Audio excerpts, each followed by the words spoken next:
So good morning, brothers and sisters. It's a new day at CWA. Simple as that. I am truly, truly honored and humbled for the incredible confidence and trust you have placed in me to serve as president of this great union. No combination of words can express how I feel at this very moment, but I'm going to try anyway. I have many people to thank, and going through the whole list will probably take a lot more time than I have this morning, but from the bottom of my heart, I want to thank all of you, my entire CWA family, for all that you do for our union and the labor movement. I also want to recognize the other candidates in this race, former Secretary-Treasurer Sarah Steffens and former District 213 Vice President Ed Mooney, for their years of dedicated service to our union. Both of you have made this a better campaign and a better union for all of us. Let's give them a round of applause, if you would, please. I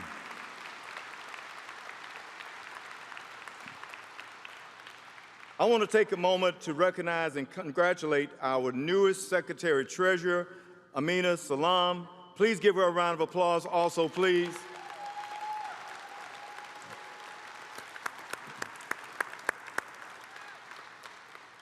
I have worked closely with Amina for many years. She is a powerhouse who understands the type of effective leadership our union needs and has the talent and expertise to meet the moment. I look forward to continuing to work closely with her.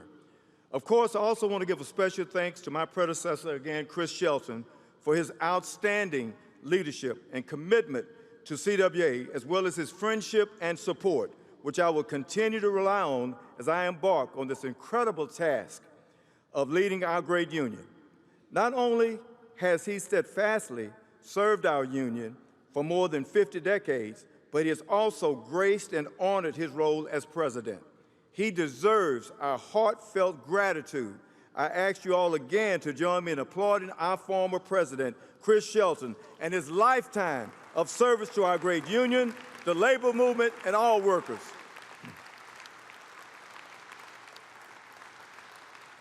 You know, it is with great humility that I accept the responsibility of walking in his shoes and all the other great CWA presidents that have come before me. My hope is with your continued support, I can live up to my commitment to strive to be worthy of the examples and standards set by these great leaders. Before I move on, I want to express my deep appreciation to my family, without whom none of this would have been possible. They are here with me today, making this moment even more joyful than it already is. Would you all stand, please, my family?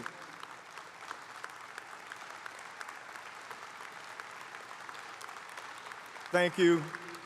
My wife, Ruth, thank you so much. Ruth and I have been married this year 52 years, have never lived away from each other because we were angry with each other, if anything like that. Sometimes I'd start a fight because it was fun making up. Let me put it that way.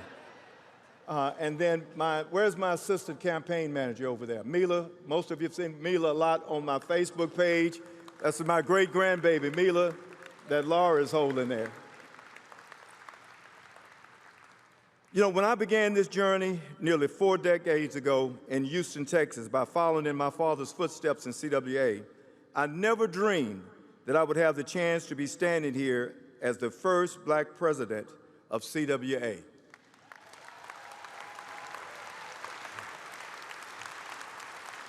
Never thought it. Just never thought it.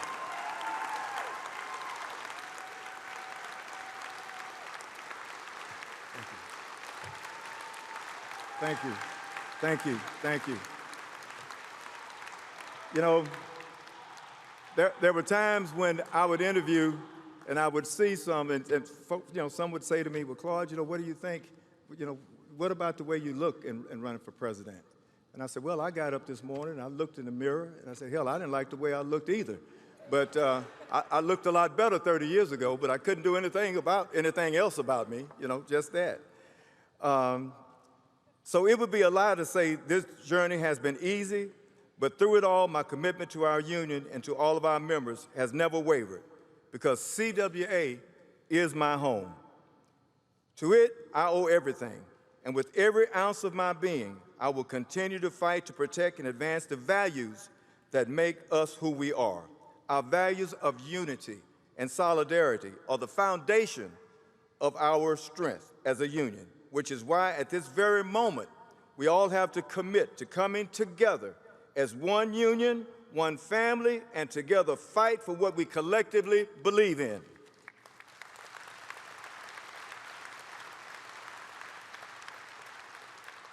That I am black may be historic in the eyes of others, but for CWA in District 6, and let me give a shout out to District 6, thank you so much for your support over the 12 years. District 6 is the most diverse district in our union. This milestone is just a continuation of our legacy of open door opportunity for all, regardless of ethnicity, gender, sexual orientation, or other differences that may separate us but do not divide us.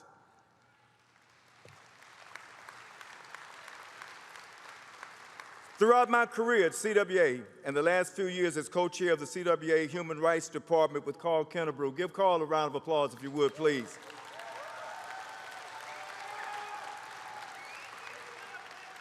I have been at the forefront of championing inclusion and its strengths for CWA.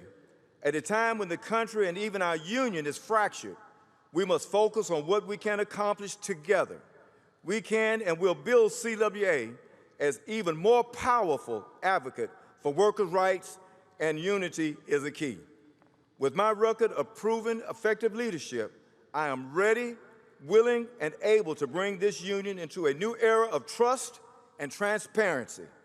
That is the only way we can productively address growing concerns and challenges within and outside of our union. My fellow CWAers trusted me to lead District 6 as Vice President, not as a trophy or tribute to our diversity, but as a fighter with a solid track record of results. To them, I'm just Claude, and I just want all of you to see me as Claude.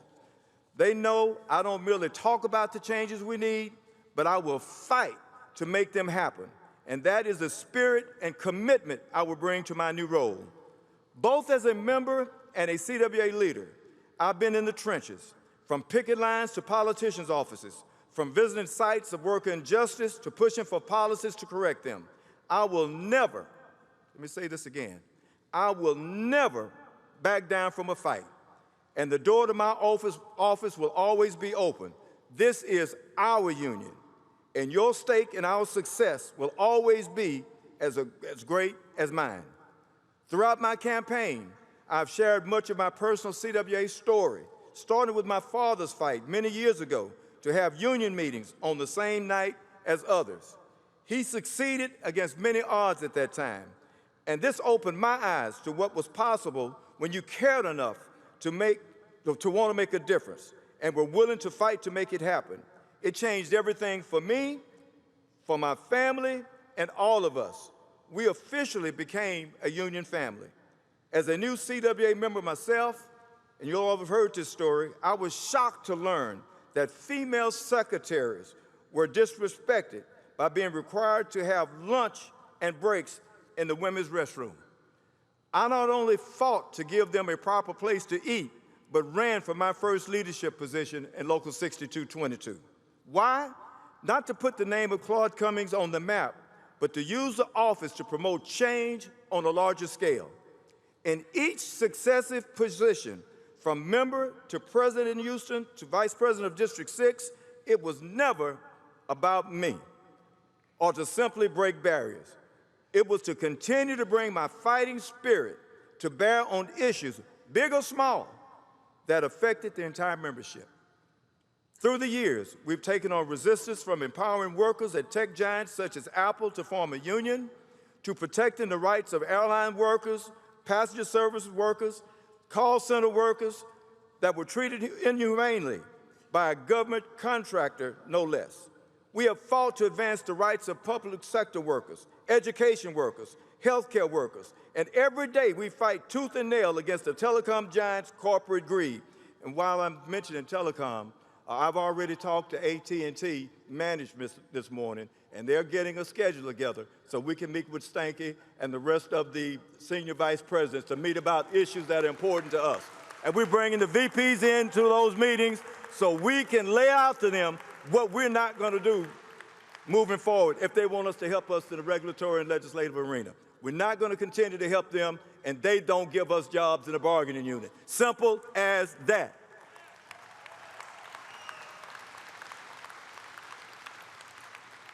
Today, we find ourselves faced with greater challenges, but even greater opportunities. Our union is only strong when people work with each other, for each other, and throughout the last few months, I've earned and heard from many of you about your concerns and thoughts about what matters to you, your families, and also to our union. I want all of you to know that I will work hard to incorporate all of my priorities into my vision during my leadership of this great union. Most of all, my hope is to leave a legacy of strong unity, even stronger than what we have already built, truly embodying our values of mutual respect and underlying principle of an injury to one is an injury to all. Our values of unity and solidarity are the foundation of our strength as a union, which is why at this very moment we all have to commit. We all have to commit to coming together as one union, one family, and together fight for what we collectively believe in.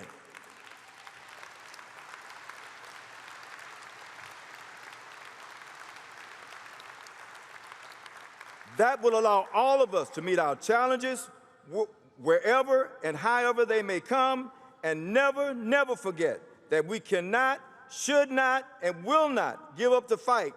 When we come together, work together, stand together, and fight together, we will always win. Because when we fight, thank you, thank you, thank you. Thank you for this opportunity. Thank you, thank you, thank you.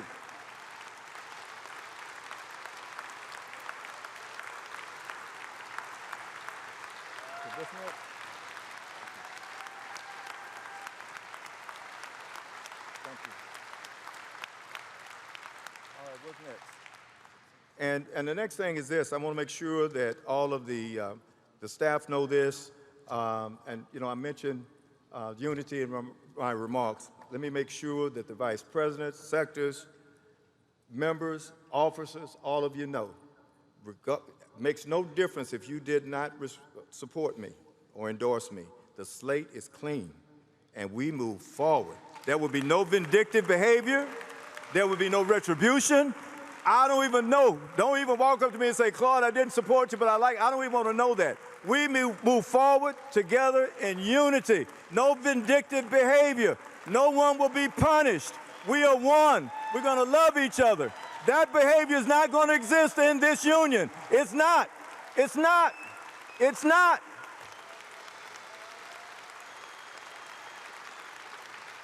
Not going to happen. Not going to happen. And also, you know, I've wanted to do this for years. I want you to applaud this staff that works for CWA so hard behind the scenes to make sure things work smoothly in our union. We never have a chance, I've never had a chance to really do that. They're the ones who make things happen. They keep us going. Y'all stand to your feet, give this staff a round of applause for what they do. Thank you. Thank you. Thank you. Thank you. All right, and the next thing is, again, if any local working through the sectors, all right, and the vice president need me for anything, I'll be there for you. I'm just Claude. I'm not going to change. You know, when people try to make me change, it makes me uncomfortable. I can only be myself. I can only be me, you know, and so call me Claude. And if you need me for anything, I don't care how small the local is. I don't care if it's a local of 10 or 15 or a local of 10,000. If you need me for something, work through these sectors and these offices, I will be there for you. I will be there for you, whatever is needed.